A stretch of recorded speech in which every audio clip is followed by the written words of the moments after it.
A man went to a hotel and walked up to the front desk to check in.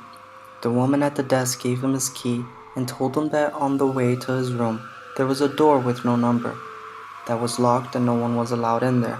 She explained that it was a storeroom and that it was out of bounds. She reminded him of this several times before allowing him upstairs, so he followed the instructions of the woman at the front desk, going straight to his room and going to bed. However, the instance of the woman had piqued his curiosity, so the next night he walked down the hall to the door and tried the handle. Sure enough, it was locked. He bent down and looked through the wide keyhole. Cold air passed through it, chilling his eye. What he saw was a hotel bedroom like his, and in the corner was a woman whose skin was incredibly pale. She was leaning her head against the wall, facing away from the door. He stared in confusion for a while. Was this a celebrity, the owner's daughter? He almost knocked on the door out of curiosity, but decided not to. As he was still looking, the woman turned sharply towards him, and he jumped back from the door, hoping she would not suspect he had been spying on her.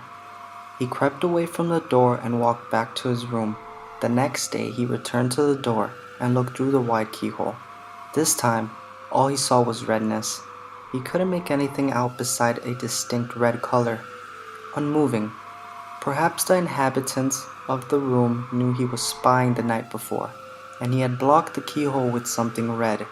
He felt embarrassed that he had made the woman so uncomfortable, and hoped she had not made a complaint with the woman at the front desk.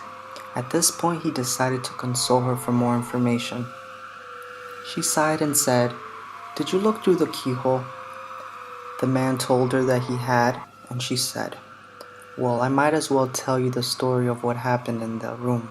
A long time ago, a man murdered his wife in there, and we find that even now, whoever stays there gets very uncomfortable. But these people were not ordinary, you see. They were white all over except for their eyes, which were red.